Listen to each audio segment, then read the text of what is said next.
Hello, everyone, and welcome. You are listening to Dispatches, conversations about getting through the COVID crisis with community care, mutual aid, and personal and collective resilience.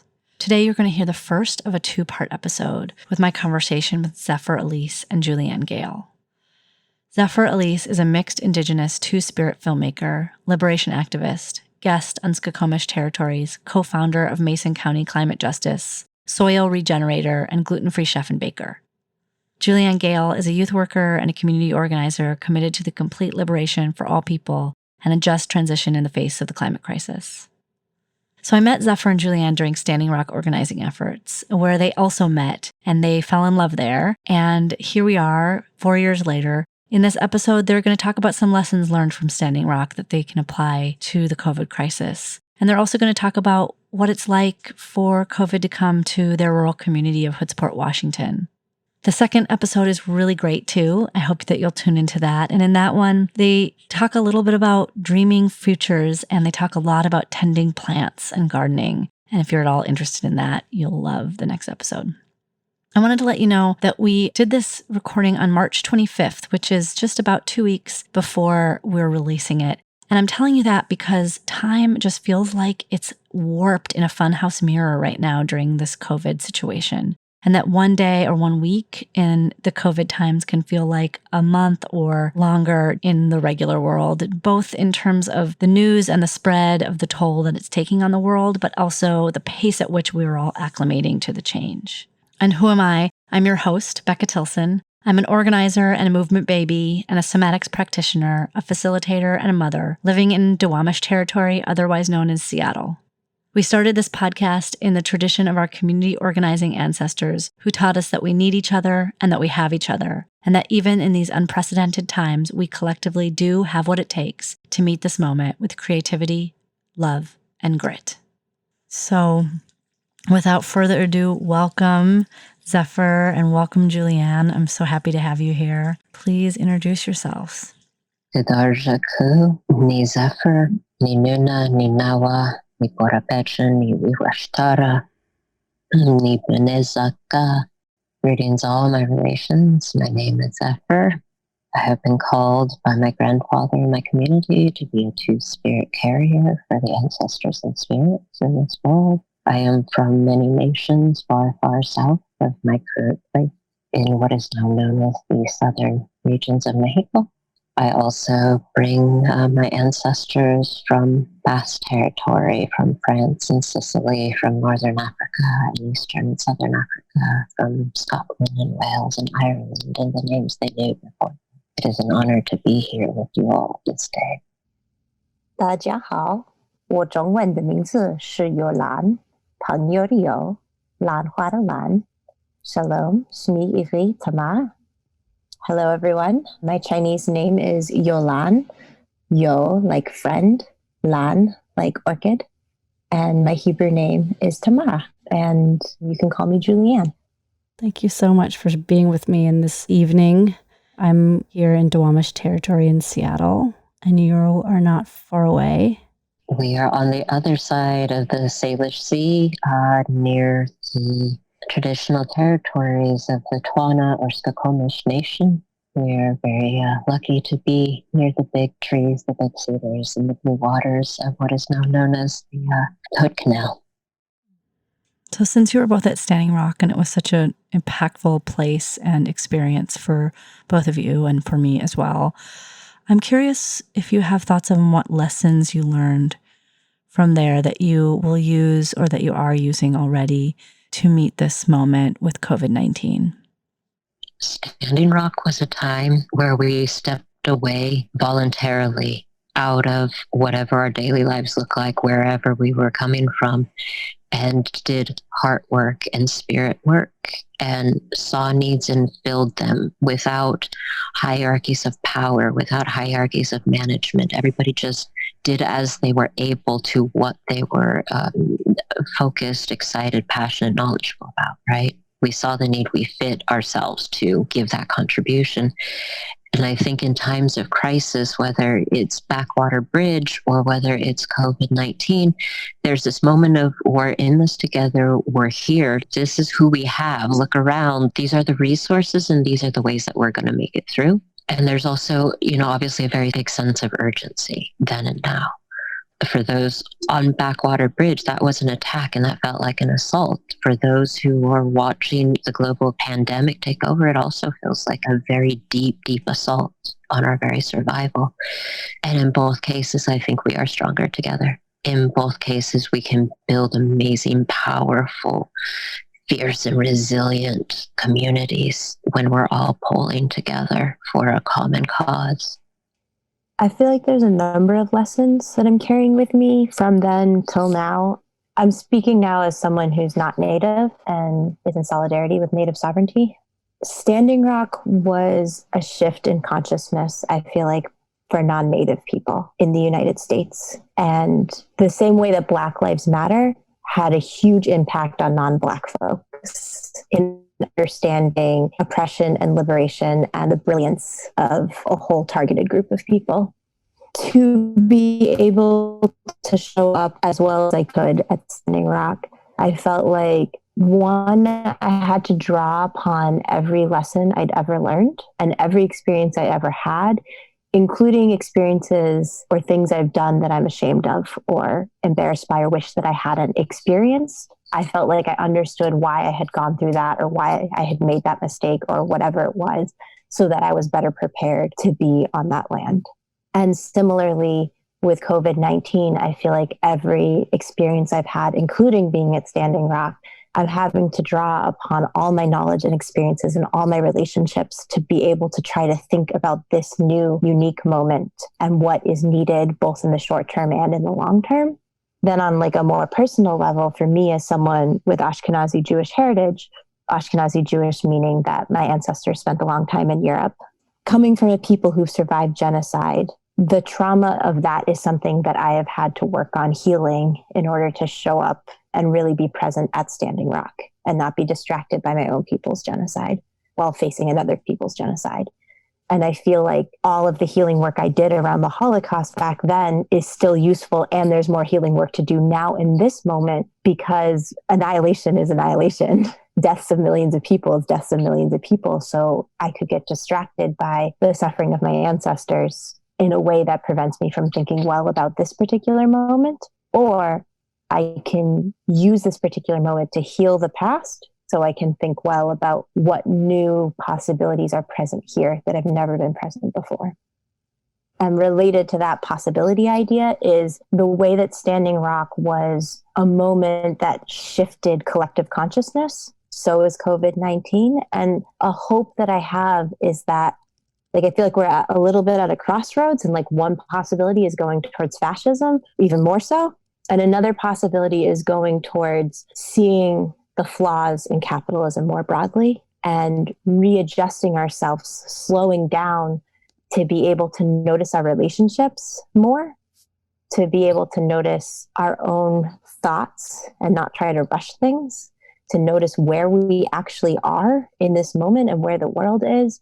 And crisis is a good time to set new policy because people are already really uncomfortable. And so there's space to think about, what if we lived in a world where no one had to worry about whether they could access healthcare or food or housing or care or love or any of these things that are withheld conditionally under capitalism, and you're told it's your fault if you can't meet those basic needs, rather than this is a system that's set up so that some people have those things and some people don't. And I think the other thing that Standing Rock, I don't know if it was Standing Rock that taught me this, but it was very clear to me at Standing Rock, is the way that all of our liberation is bound up together. It became so clear to me how much of my intelligence was lost when my ancestors left their homelands and didn't finish grieving that. And like how much intelligence was kept by the Native folks who have stayed connected to their traditions. With any oppression, it actually hurts everybody, including folks in the oppressor role. So even for rich folks under the system of capitalism, there's a huge loss of spirit and humanity that comes with that wealth. And so it's an opportunity to shift things for everybody. I will like to say here too, from Standing Rock to now, it still feels like every day I don't know what I'm doing. And I don't understand the lay of the land because it keeps shifting. And the beautiful thing sometimes when, walking in the Pacific Northwest forest, you think you're standing on solid ground and it shifts and it gets softer, or you crash through and you find actual ground. But like there's a dance and there's a beauty to just walking and reaching for that highest step, that lightest self, as you transverse slightly through the forest and, just holding on to what our ancestors have. It's scary. This is terrifying. As many times as we say, we have ancestry that has survived really terrible, trying, changing times. This is a new one for all of us. But what a great time to just try and experiment. What a great time to just come together as we can in this time of social distancing to really see what does unity, solidarity, resiliency look like under such constraints as social distancing, as, trying to flatten the curve, as facing whatever it's going to look like when the numbers really start rolling in. I love that. Thank you. So tell us a little bit about what COVID-19 is looking like in your community, how it's impacting your life so far. I know you were both pretty sick recently and that you thought that maybe you had it. I'm especially asking this because one of the things I'm noticing is that time is really warped right now, and it's really easy to forget what happened to create this current moment. So we have a very small rural community. We have one road. It's a 2-lane highway in and out. It's a retirement community. Our full-time residents, we're a vacation region for Portland and Seattle, and folks from all over the world to come out and kind of get their time in nature here. The rest who are here are generally older. I think the median age is somewhere in the upper 60s or 70s. We have a lot of elders here. There's kind of that small town, everybody waves and knows each other. We have a clinic that's tiny, mostly for folks visiting the lake that might need a little bit of care. Bee stings, that sort of thing. The nearest hospital is 30 minutes away, and it only has like 20 some beds. We are not at all going to be able to handle an epidemic that is targeting our elders. This is a community. There aren't a lot of folks of working age. There aren't a lot of folks. Seemingly a lot of the neighbors I've met are like me. They're alternately abled, what some would describe as disabled. Things don't happen fast here, but we are near the national parks, and we do have a lot of people coming in from around the world generally for our tourist season. It's like part of our economy. It's part of what most of the local businesses need for that boost to carry them through the year. Everything shut down. A lot of elders don't cook for themselves. The mom and pop, the cafe, the couple of places that are open that are restaurants, like it's having a big impact, not only for the owners and the folks relying on that income, but for the elders who are relying on that for both their social interaction and their actual physical feeding requirements. We're lucky we have an independent grocer that's here at the bottom of the hill. But for big cities, if you need lots of supplies, if you're on a limited income, that's also a 30-minute drive, once again, on a 2-lane highway that even before COVID, if the water rose, if we had a mudslide, if a tree came down, like that would interrupt already how life goes here. I've sat in traffic for 4 hours after making a quick run to town for some ice cream when there was an accident. We already knew that it's a little kind of on the edge. And with whatever this is going to look like, we have a volunteer fire brigade. Sometimes they don't have people who can drive the ambulance. Like, this is going to be bad here. And we just got our first positive test for this county, who is a community member up here in this town, last week. Let's see in 2 weeks what the numbers look like. Yeah, that one must have been really scary to know that it's here and to know that it must be more than that person.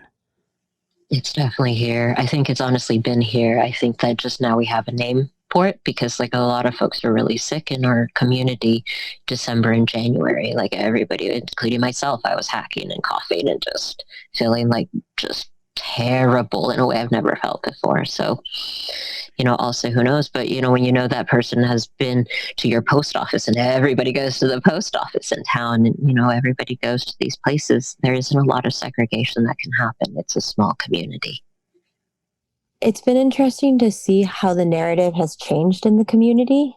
There was a lot of early reassurance that was like, we still have 0 cases. But as someone who developed symptoms on March 9th and wasn't able to get tested until the 12th, it wasn't very reassuring to me to hear that there were 0 cases. We have a county of about 63,000 people. And as of a day or two ago, we had 183 people tested only and 2 positive cases. And a lot of people who are like, how do I get tested? I can't figure it out.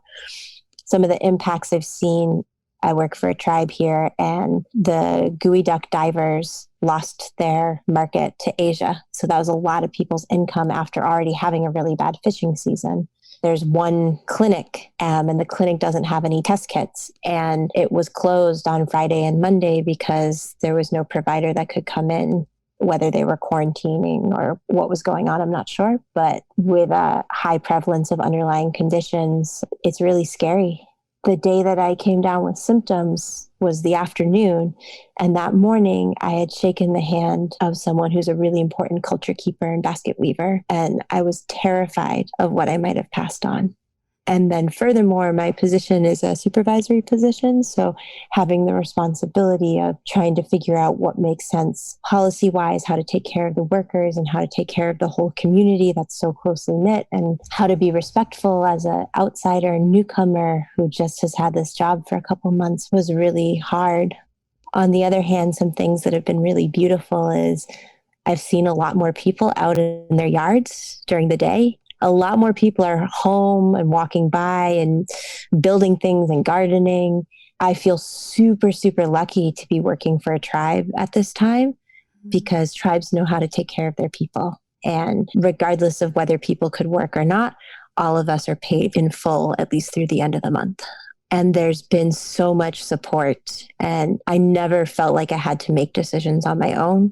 I felt like there were so many people who were like, let me support you. Let me talk it through with you. Let's decide this together. And as someone who always worked for white majority organizations until now, it is such a joy to have a different kind of thing. But it's also terrifying because the level of responsibility and how important elders are, it's just, there aren't words for the importance. And I guess one little anecdote I'll share is as staff making a decision to cancel a teen trip a few weeks before all of this stay-at-home stuff happened and before it had reached the broader community narrative, and how hard it was to really disappoint so many young people that I care so much about and I'm just getting to know, and to tell them we're not going to this conference on another reservation at the beginning of April because of what's going on. And that was really, really hard to do. And now I'm at the place where I wish that decisions about shutting things down had happened at a higher governmental level a lot sooner. We already have a much higher per capita rate of COVID-19 than China does. And we're catching up very fast in raw numbers to Italy. And I think the mainstream culture in the United States of individualism and of arrogance and imperialism and superiority is going to really, really cost us. And we're on that trajectory already. There's a loss of innocence, I feel, that we are coming to as a nation. That there are things that we have been able to count on, like hospitals being able to accept you. That's not been true for people all over the world, but mostly there's a lot of disparity here. There's a huge amount of inequity and a lot of struggling. And there are things that we have also counted on, and we might not be able to count on them. And there's this loss of, I don't even know if it's entitlement, because it's what everybody should get, but not everybody has. There's an interesting writing by Movement Generation that really captured my attention, which was, do we have the right to healthcare, or do we have the right to know how to care for ourselves? And it's a different thing to fight for the right to have something provided to us, or the right to know as a community how to provide for ourselves. And it's a much more powerful position to know as a community how to provide for yourself. I don't mean that in an individualistic sense. I mean that in the knowledge that we have and the connections and the wisdom and generations of experience in that kind of way. Yeah. I'm struck right now with this strangeness of the dual realities where many of us are home and we can walk by and talk to neighbors, and a lot of people are gardening. And then we are looking ahead at this foreboding monster that is just creeping closer and closer to us. And that every day the numbers get worse. And every day we might hear about somebody else closer and closer to our circles who either has COVID or is in the hospital or is in the ICU or has died. And that this combo is just so strange. And I see many of us vacillating there between hope and despair, or between freeze and fear, and these beautiful possibilities that are opening up inside of everything else stopping. And I'm curious if either of you resonate with any of that, but that's what is sitting with me as I'm listening to you describe the intensity of these circumstances. Absolutely. I think we're still in the calm before the storm. That is really scary, and I think you're right. I almost a month ago had an experience that I feel was my ancestors and spirits kind of waking me up to realize that something really big and huge is coming. And so I did a lot of grieving and mourning almost a month ago. And I'm realizing that now is a time to do what I can do while I'm healthy. We had to wait for 4 or 5 days for the test results. I already have lupus as a diagnosis. I already have dealt with a broken back at 29 and been completely immobilized in a wheelchair and told, well, maybe you'll walk and maybe who knows. So kind of seeing that, and I heard a doctor at 18 say you're not going to make it to 21. I've already had to really look at what life and death mean in ways that I think folks who don't have chronic illness or things that doctors can't understand have had to turn in. So now is just like, oh, I'm actually feeling okay. I have spoons. I'm upright and above ground. What can I get done? But also realizing that on a spiritual level and an actual level, if I'm called by this community, by spirits and ancestors to serve in other roles, whether it's a death doula or a healer or whatever other options might be needed that I carry, I need to go ahead and take some time now to just enjoy life in this moment, because who knows what the next moment's going to be. But looking at where other countries, we kind of have a trajectory, right? We can see where this might go. And I'm kind of blessed in an odd way. My father survived Vietnam and 30 years in the Navy. I am definitely not his daughter in that I didn't go to enlist when I was 18 like he did. We have some interesting conversations, but I appreciate his honest description of war zones and what that trauma did to his heart and to his spirit, and not just his body. And he actually talked to me kind of like war buddy to war buddy after I got out of Standing Rock. He's the only one that I really could talk a lot of stuff initially about and just really paint the picture. And he always said, you know, when you can take a nap, you take a nap. And I'm thinking about that right now. Prepare yourself. You don't know, we're never knowing rest is assured. So take it now in this moment. Whether it's a breathe or a pause, look at the sky, look at the stars, hug your family, you know, say howdy to a loved one, because who knows where we're going to be in a week, a month, a year from now.